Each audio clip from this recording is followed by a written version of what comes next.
Hello बच्चों, super target mathematics Allahabad YouTube channel पर आपका हार्दिक स्वागत एवं अभिनंदन है। आपके सामने रिलेशन चैप्टर लेकर आया हूं। तो आज एक टुडे इज टॉपिक रिलेशन को हिंदी में संबंध कहते हैं। इसे हिंदी में क्या कहते हैं? संबंध कहते हैं। अब व्हाट इज रिलेशन क्या है? आज हम लोग रिलेशन के बारे में पढ़ेंगे। वास्तव में रिलेशन क्या है? तो रिलेशन के अध्याय में आप लोग जैसे रिलेशन करते हैं कि एक दूसरे से हम लोग रिलेशन कैसे करते हैं, तो आइए आज हम लोग रिलेशन के बारे में पढ़ते हैं। रिलेशन संबंध, हिंदी में इसे कहते हैं R from A to B। R from A to B is said to be relation such that the subset of A cross B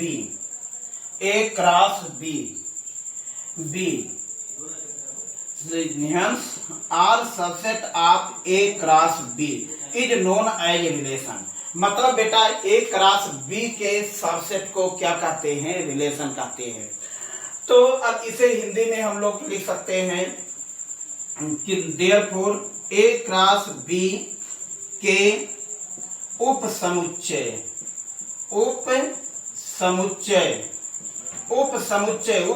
को इंग्लिश में सबसेट कहते हैं।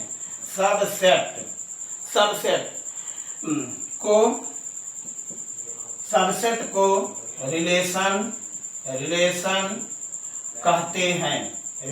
कहते हैं। तो रिलेशन के लिए R फ्रॉम A, तो इसी को लिखते हैं R subset of A cross B। अब आपके सामने A और B क्या है? दो सेट होंगे और जिसका रिलेशन होगा A से B में। अब यहां से for every A is equal to 1 2 3 4 5, B is equal to 3 4 5 6। अब इन दोनों में हम लोग क्या करते हैं? रिलेशन करा देते हैं। तो R is equal to A cross B। देखिए अब A क्रॉस B का रिलेशन इस समय बताओ ये कितना हो जाएगा? 1,3। यहां से बताओ 1,4। फिर यहां से बताइए कितना हो जाएगा? 1,5 1,6। इसी प्रकार बच्चों मेरे 2,3 2,4 2,5 2,6। फिर यहां से देखिए 3, इसी प्रकार आपके सामने मान लीजिए आपके सामने ये दो सेट है। तो आपके सामने ये क्या हुआ बेटा मेरी? इसे ही रिलेशन हुआ।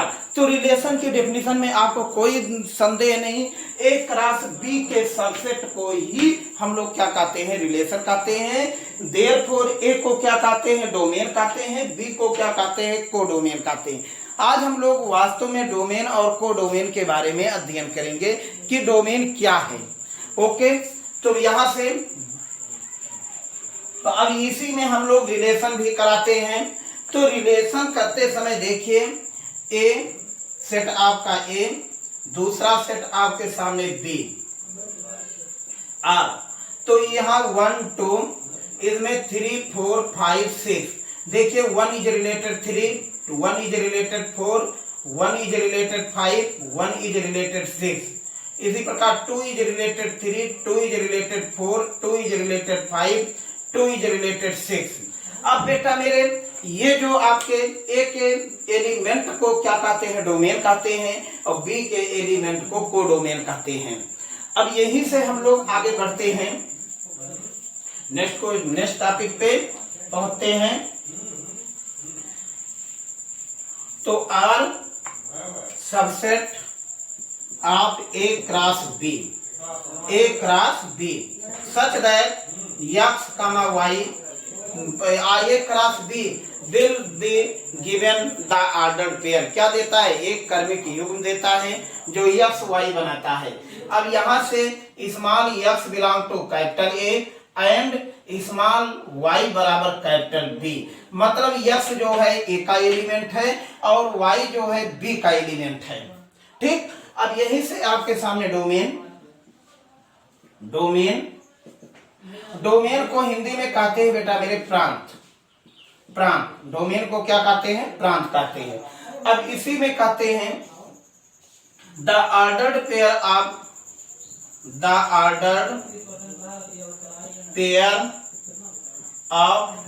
First component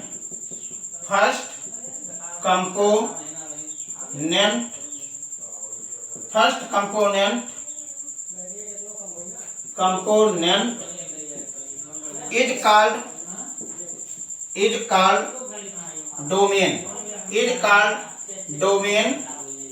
domain such that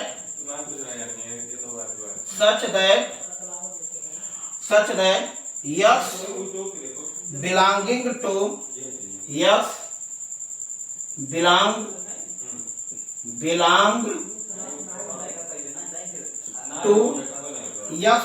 to R। Therefore D is equal to x, y for every x belong to R। मतलब बेटा मेरे क्या होना चाहिए? x का एक रिलेशन होना चाहिए। ऑर्डर्ड पेयर के फर्स्ट कंपोनेंट को डोमेन कहते हैं। किसी क्रमिक युग्म के प्रथम एलिमेंट को क्या कहते हैं? डोमेन कहते हैं, प्रांत कहते हैं। यही आपका क्या हुआ? प्रांत हुआ। अब नेक्स्ट टॉपिक आपके सामने यही से आपके सामने आ रहा है को प्रांत, मतलब रेंज को हिंदी में परिसर कहते हैं। परिसर। अब यहां से देखिए, इसे हिंदी में क्या कहते हैं? परिसर कहते हैं। R from A to B is said to be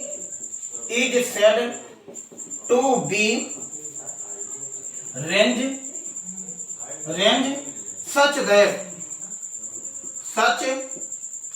that the ordered pair of first component the ordered pair of second component। कैसा? second component is called range which y belong to R। तो hence range is equal to x, y। अब यहां से मैंने क्या कहा? किसी ordered pair के सेकंड कंपोनेंट, ऑर्डर्ड पेयर के माने क्रमिक युग्म के दूसरा एलिमेंट। अब दूसरा एलिमेंट यही क्रमिक युग्म है x y का। अब दूसरा एलिमेंट क्या है? y। अब यहां से बच्चों मेरे y बिलोंग टू R माने y में क्या होना चाहिए? एक रिलेशन होना चाहिए। अब तीसरी बात आपके सामने आता है कोडोमेन।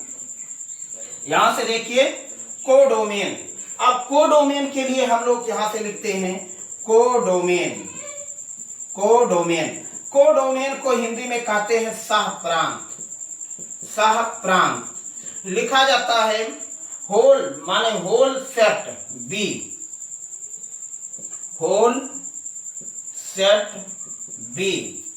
is called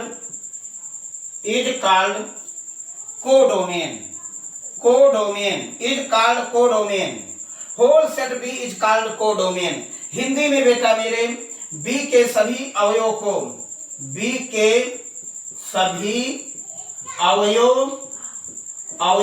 को सहप्रांत कहते हैं। सहप्रांत कहते हैं। ठीक, तो इस प्रकार से हमने आपके सामने डोमेन कोडोमेन के बारे में बताया। डोमेन बताया किसी ऑर्डर्ड पेयर के सेकंड कंपोनेंट को डोमेन कहते हैं, माने फर्स्ट कंपोनेंट को डोमेन कहते हैं, सेकंड कंपोनेंट को कोडोमेन कहते हैं, और पूरे एलिमेंट माने बी के पूरे एलिमेंट को ही सप्रांत या कोडोमेन कहते हैं। अब नेक्स्ट टॉपिक पे आपके सामने बच्चों यहां से देखिए, एक एलिमेंट में ए, दूसरे में बी, नेक्स्ट आपके सामने 1 2 3 4 5 6 7 8 9। अब देखिए 1 is related 5, 2 is related 6, 3 is related 7, मान लीजिए आप 5 है, 5 इज रिलेशन 8। अब इसमें आपको क्या मुझे बताना है, रिलेशन बता। रिलेशन आपके सामने, जब भी रिलेशन आपके सामने होगा तो क्या हो जाएगा, 1, 5, 2, 6, 3, 7 और 5, 8।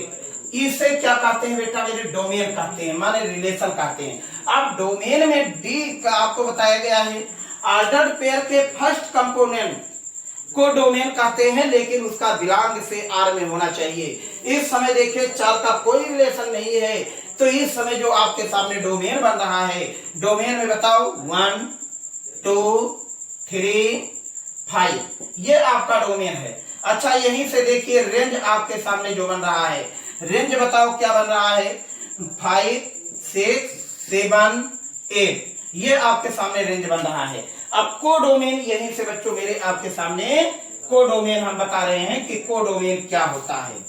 तो कोडोमेन को आपको बता ही दिया गया है, whole set B is set to B codomain, माने बी के सभी एलिमेंट को ही क्या कहते हैं, कोडोमेन कहते हैं। तो यहाँ पे हमने कोडोमेन क्या लिख दिया, कोडोमेन ये बन जाएगा आपका 5 6 7 8 9, यही आपके सामने सेट जो बन गया कोडोमेन के अंतर्गत आ गया। ठीक, नेक्स्ट टॉपिक आपके सामने एक कोडोमेन बन गया।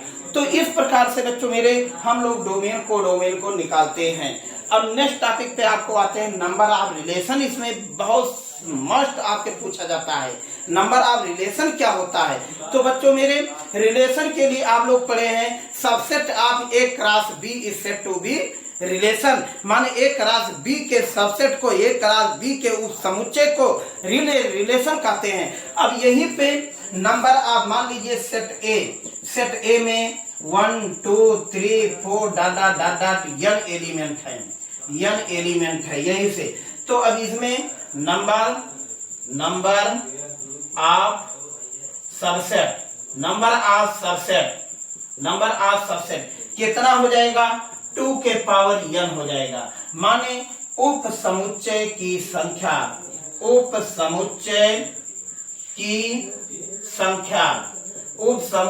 संख्या कितना हो जाएगा, 2 के पावर n। जैसा हम लोग क्लास 11th के समुच्चय वाले लेसन में पढ़ चुके हैं, माने सेट थ्योरी में पढ़ चुके हैं। अब नेक्स्ट आपके टॉपिक पे मैं पहुंच रहा हूं, नंबर ऑफ रिलेशन पे।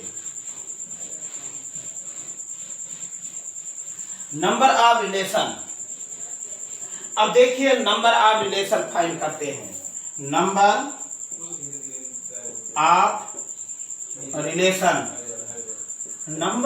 रिलेशन माने रिलेशन की संख्या, संबंध की संख्या, कितने प्रकार से आदमी संबंध बना सकता है, ये आज हम लोग देखने चल रहे हैं। तो देखिए संबंध बनाने चल रहे हैं,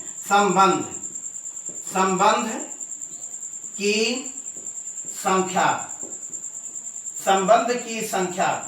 अब देखे भाई, अब आर जानते हो, R is equal to A cross B, माने R subset of A cross B. अब यहां से देखिए number of element A is equal to m, number of element B is equal to n, number of element A cross B is equal to mn। कितना आ जाएगा, mn आ जाएगा। क्यों mn आ जाएगा, जैसा a is equal to 1 2, b is equal to 3 4। देखिए 2 element इसके पास है, 2 element इसके पास है। अब यहां से अगर हम a क्रॉस b निकालते हैं तो अब बताओ कितना हो जाएगा, 1 3 1 4, तीसरा दूसरा 2,3 2,4 देखिए 2,4। अब इस समय बताओ कितने एलिमेंट हो गए, 1 2 3 4। अब ए क्रॉस बी के सबसेट निकालते हैं, subset of A cross B, subset of A cross B. अब ए क्रॉस बी के सामने बेटा 2 के पावर m के फार्मूला आपको मैंने पहले ही बताया, तो 2 के पावर कितना लिखा है, 1 2 3 4, यहाँ 4 लिख दिया। अब ये 4 आया कैसे आया, 4 आया 2 के पावर 2 गुणे 2, इस तरीके से आया। इस प्रकार हम लोग लिखते क्या है, number of relation, number of relation. देखिए number of relation, number of relation क्या हो जाता है, A cross subset of A cross B, subset subset of A cross B, माने ए क्रॉस बी के उप समुच्चय, ए क्रॉस बी के उप समुच्चय, उप समुच्चय, ए क्रॉस बी के उप समुच्चय की संख्या, की संख्या। अब बताओ इसे हम लोग कितना लिखेंगे, 2 के पावर कितना है ए क्रॉस बी, mn, यहां लिख देते हैं mn। यही हुआ नंबर ऑफ रिलेशन। तो नंबर ऑफ रिलेशन अब आप लोग को याद रहना चाहिए 2 टू द पावर mn होता है, कभी नहीं भूलना चाहिए आपको। 2 के पावर कितना हो जाता है, mn, यही आप ए क्रॉस बी के लिए नंबर ऑफ रिलेशन आ जाता है। अब आज के टॉपिक में हम लोग पहुंचते हैं टाइप ऑफ रिलेशन, जो सबसे मोस्ट टॉपिक आपके सामने आ रहा है। जैसा ये सब टॉपिक हम लोग क्लास 11 में पढ़ चुके थे, जैसा मेरे बेसिक से, आज हम लोग को जो क्लास 12 में पढ़ना है वो क्या पढ़ना है, reflexive relation, symmetric relation, transitive relation, माने स्वातुल्य संबंध और सम्मित संबंध और संक्रमक पढ़ना है, और उसके बाद इक्विवेलेंस, तुल्यता कहते हैं। तो अब आज हम लोग पढ़ते हैं यहां से type of relation, type of relation, type of relation, type of relation, relation, संबंध के प्रकार, संबंध के प्रकार, संबंध के प्रकार। अब यहां से हमें संबंध के प्रकार के बारे में तैयार करना है कि संबंध के प्रकार क्या होता है। अब यहां से देखिए बच्चों मेरे, नंबर एक जो पढ़ना है reflexive relation, reflexive relation,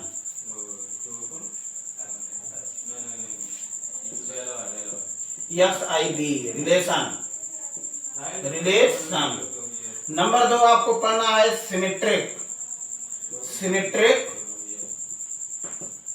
symmetric relation,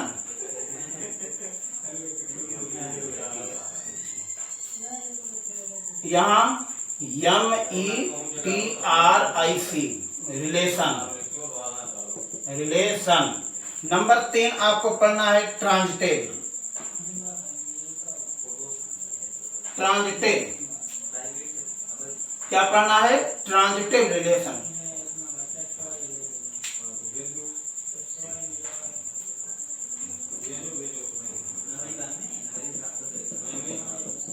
transitive relation, relation. तो इसे हिंदी में स्वातुल्य कहते हैं, स्वातुल्य, स्वातुल्य संबंध, स्वातुल्य संबंध। दूसरी बात हम लोगों को क्या पढ़ना है, सम्मित, सम्मित संबंध, सम्मित संबंध, सम्मित संबंध। और तीसरी बात हम लोग को पढ़ना है संक्रामक, संक्रामक, संक्रामक संबंध। और ये तीनों से मिलता हुआ, तीनों से मिलता हुआ आपको सामने जो पढ़ना है बच्चों, वो क्या पढ़ना है, इक्विवेलेंस रिलेशन पढ़ना है।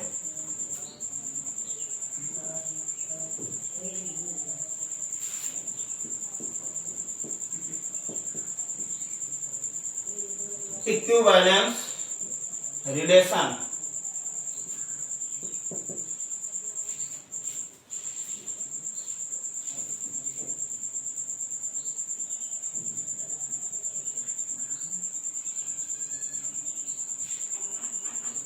इक्विवेलेंस रिलेशन, इसे तुल्यता संबंध कहते हैं। अब आज हम लोग जो सीखेंगे कि सिमेट्री रिफ्लेक्सिव क्या होता है, सिमेट्रिक क्या होता है और ट्रांजिटिव क्या होता है, तुल्यता क्या होता है। तुल्यता, इन तीनों संबंध आ जाते हैं वही तुल्यता कहलाता है। अब यहां से देखते हैं आपके सामने जो पहला रिलेशन आपको हम लोग को पढ़ना है वो क्या पढ़ना है, रिफ्लेक्सिव रिलेशन पढ़ना है।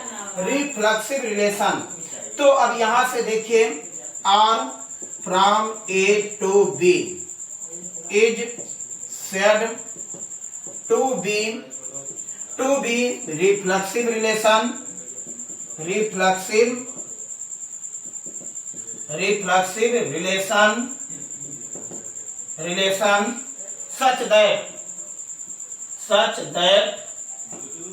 such that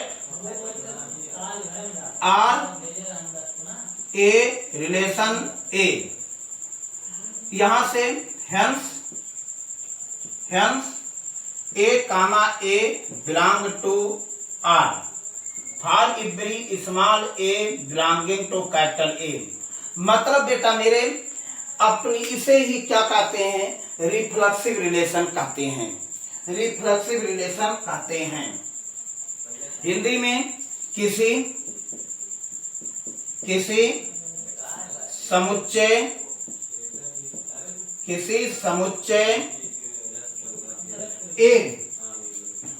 समुच्चय ए का प्रत्येक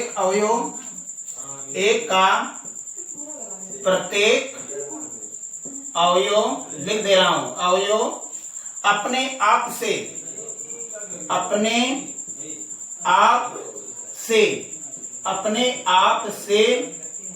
संबंध बनाता है, संबंध बनाता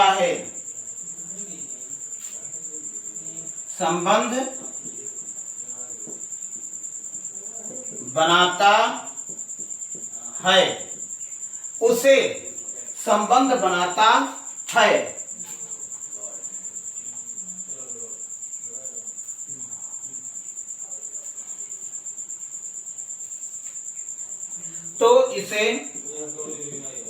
तो इसे रिफ्लेक्सिव माने स्वतुल्य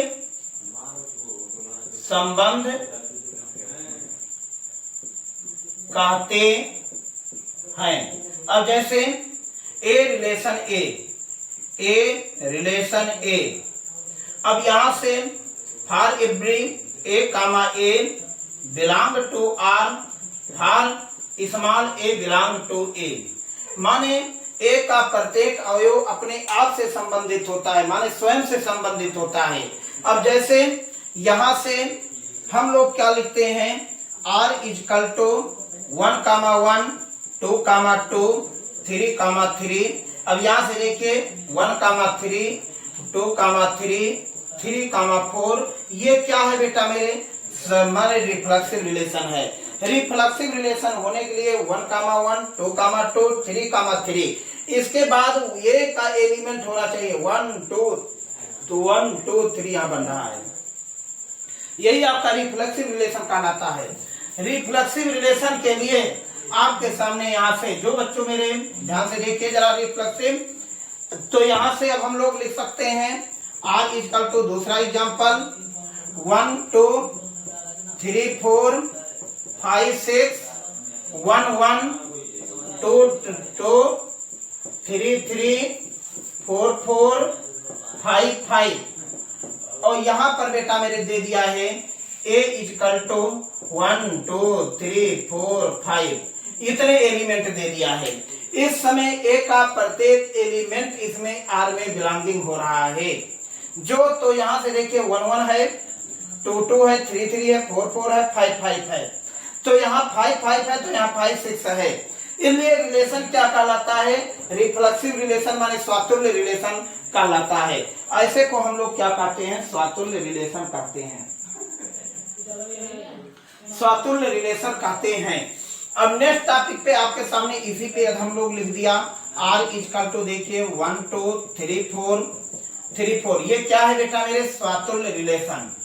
इसे ही हम लोग स्वातुल्य रिलेशन कहते हैं। लेकिन इसे देखिए 1 1 2 2 2 2। अब इस प्रकार से देखिए, इस समय R इज नॉट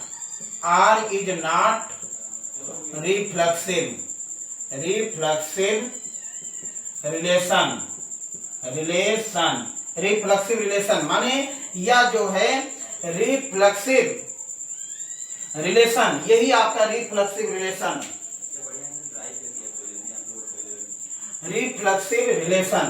यहां से बच्चों मेरे रिफ्लेक्सिव रिलेशन। तो रिफ्लेक्सिव रिलेशन के लिए आप में ये क्यों नहीं है? क्योंकि यहाँ 3 4 है। इसके मतलब हम लिख सकते हैं 3, 3 does not belong to R। माने इस रिलेशन में 3, 3 नहीं है, इसलिए ये बेटा मेरे रिफ्लेक्सिव नहीं है। यदि यहाँ 3, 3 आ जाता तो कह देते कि वो रिफ्लेक्सिव हो जाएगा। रिफ्लेक्सिव। तो नेक्स्ट टॉपिक पे आपके हम सामने आ रहे हैं। नेक्स्ट टॉपिक पे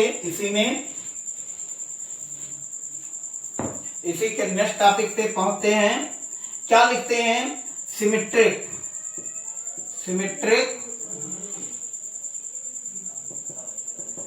रिलेशन। सिमेट्रिक में कहते हैं सममित संबंध।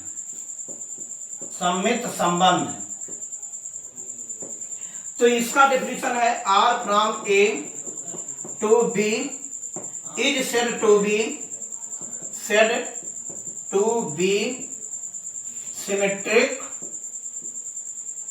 symmetric relation such that A relation B far implies that B relation A। मतलब A का संबंध B में हो तो B का संबंध A में हो, यही रिफ्लेक्सिव रिलेशन हो माने सिमेट्रिक रिलेशन होता है। अब सिमेट्रिक रिलेशन के लिए आपके सामने जो R इस समय होना चाहिए 1, 2 है तो 2, 1 है, 2, 3 है तो 3, 2 है। तो इस समय देखिए ऐसे रिलेशन क्या कहला रहा है? सिमेट्रिक रिलेशन कह रहा है। मतलब इसे सिमेट्रिक रिलेशन हम तब कहते हैं बेटा मेरे, हिंदी में मैं लिख दे रहा हूं, ए का संबंध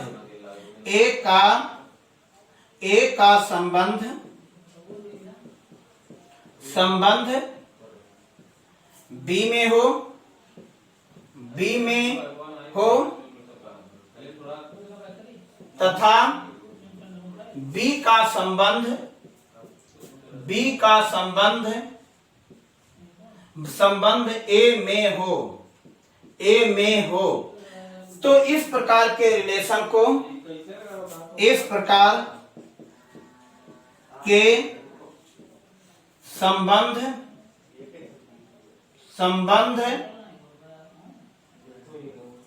को सिमेट्रिक माने सममित संबंध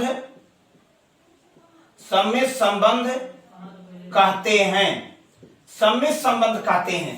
तो बच्चों मेरे ए का रिलेशन यदि बी में है तो बी का रिलेशन ए में है। तो फॉर एवरी, अब इसी में मैं लिख दे रहा हूं आपके सामने, for every a comma b belong to capital A और बी जो है कैपिटल ए का एलिमेंट होना चाहिए। नेक्स्ट टॉपिक पे आपके हम इसी में पहुंचते हैं।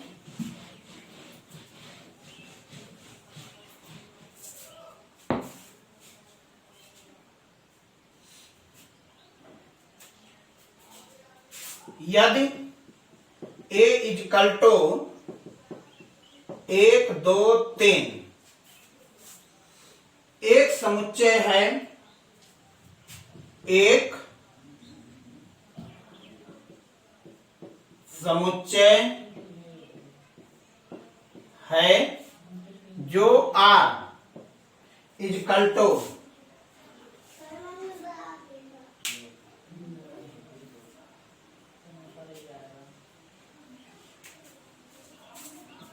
1 2 2 3 3 2 2 1। अब देखना है बच्चों कि ये सिमेट्रिक रिलेशन है कि नहीं सिमेट्रिक रिलेशन है, इसे हम लोग को चेक करके बताना है। तो बताओ अब इससे क्या लिखते हैं, 1 रिलेशन 2, तो इंप्लाइड दैट 2 रिलेशन 1। चलो पास हो गया। 2 रिलेशन 1 अरे 2 रिलेशन 3, देयरफॉर 3 रिलेशन 2। इसलिए इसको मैं लिखता हूं R is symmetric, R is symmetric, symmetric relation, R is symmetric relation. तो इस प्रकार के संबंध को हम लोग सम्मिश्र संबंध कहते हैं। बच्चों ये भी आपके सम्मिश्र संबंध है, ध्यान में देखिए, 1 1 2 2 3 3, यहां पे लिख दिया 1 2 2 3 या 2 1 3 2 तो 2 3। तो इस प्रकार से ये भी आपके बेटा मेरे सम्मिश्र संबंध है। सम्मिश्र संबंध होने के लिए यदि एक का रिलेशन 2 में है तो 2 का रिलेशन 1 में है, 3 का रिलेशन 2 में है तो 2 का रिलेशन 3 में है। तो इस प्रकार के संबंध को हम लोग क्या कहते हैं, सम्मित और स्वातुल्य दोनों होता है। इंग्लिश में रिफ्लेक्सिव और सिमेट्रिक दोनों होता है। यह जो संबंध ऐसा संबंध है जो रिफ्लेक्सिव और सिमेट्रिक दोनों संबंध आपके सामने है। ठीक, नेक्स्ट आपके सामने तीसरा रिलेशन ट्रांजिटिव रिलेशन। तीसरा रिलेशन आपके सामने आ रहा है बच्चों मेरे, ट्रांजिटिव रिलेशन। अब आज के टॉपिक पे हम लोग देखते हैं कि ट्रांजिटिव रिलेशन क्या होता है। ट्रांजिटिव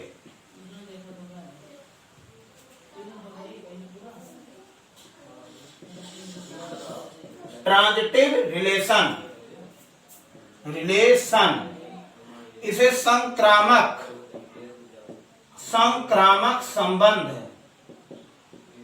संबंध कहते हैं। संक्रामक संबंध सबसे मोस्ट टॉपिक आपके लोग के लिए चल रहा है क्वेश्चन। अब इसी में हम लोग को ज्यादा नहीं करना है। R from A to B is said to be transitive relation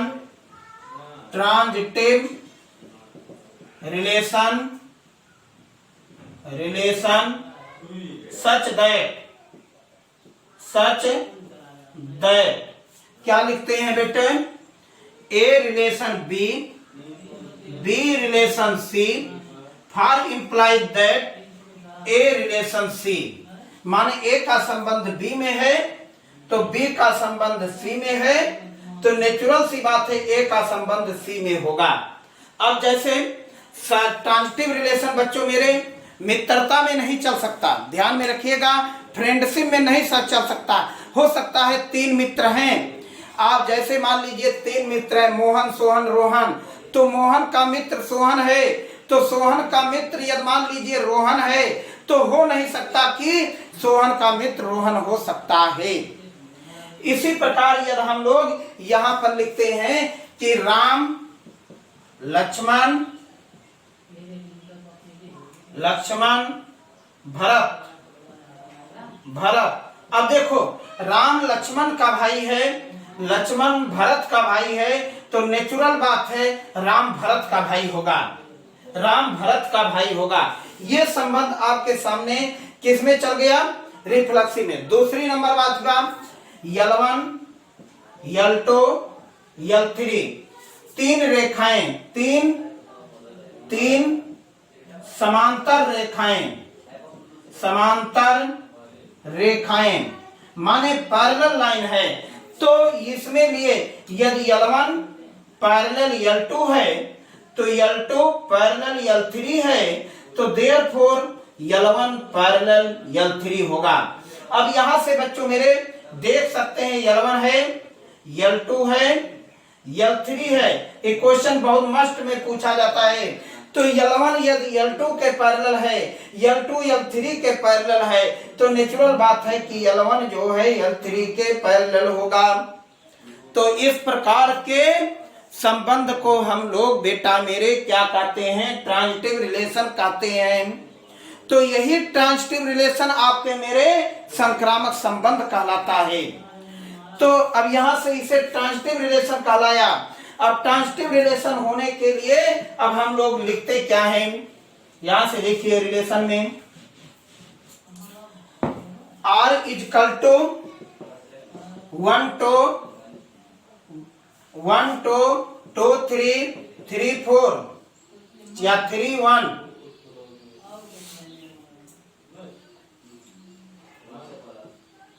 2 1 3 2 1 3 1 1 2 2 3 3। अब देखने वाली बात है कि ट्रांजिटिव है कि नहीं है। देखिए 1 का रिलेशन 1 इज रिलेटेड टू, तो 2 इज रिलेटेड 3, चलो यहीं से आ जाओ, 2 इज रिलेटेड 3, तो क्या 1 3 में है, देख लेना है यहां से, तो देयरफॉर 1 रिलेशन 3, राइट, रिलेशन यहां पर इसके माने। अब दूसरी बात यहां पे हम लोग को चेक करना है कि यह 2 रिलेशन 3 में है, तो 3 रिलेशन 1 में है, तो देयरफॉर 2 रिलेशन 1, तो यहाँ पे देखो 2,1 यदि होगा तो सही होगा, देखो 2,1 बिलोंग कर रहा है। तीसरी बात यदि हम लोग चलते हैं 3 रिलेशन 1, तो यहां से 1 रिलेशन 3, 3 रिलेशन 1 या 1 रिलेशन 2, 1 रिलेशन 2, तो देयरफॉर 3 रिलेशन 2, देखो 3 2 कहीं पे होना चाहिए, यहां पे है। इस समय कोई भी आप संबंध ले लीजिए बेटा मेरे, हम लोग लिखते हैं 3 रिलेशन 1, तो यहां से 1 रिलेशन 3, देयरफॉर 3 रिलेशन 3, तो इस समय 3,3 यहां बिलोंग कर रहा है, तो hence R is transitive, R is transitive relation, transitive relation, R is transitive relation, इसे ही ट्रांजिटिव रिलेशन कहलाता है। तो बच्चों मेरे हमारा कहना है कि राम का संबंध लक्ष्मण जी से है, तो लक्ष्मण का संबंध भरत जी से है, तो नेचुरल बात है राम लक्ष्मण का संबंध होगा, मतलब राम भरत का संबंध हो जाएगा। तो भाईचारा का संबंध हो सकता है, मित्रवत का संबंध नहीं हो सकता है।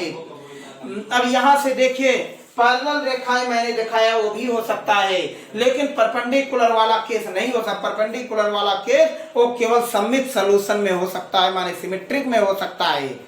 अब यहां से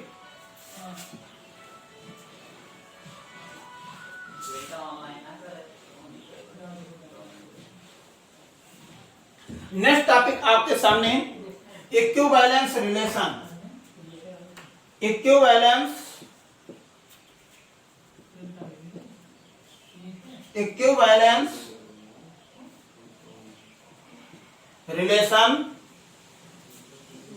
equivalence relation, equivalence relation, equivalence relation को हम लोग तुल्यता, तुल्यता संबंध कहते हैं। अब R is said to be equivalence relation, R is said to be equivalence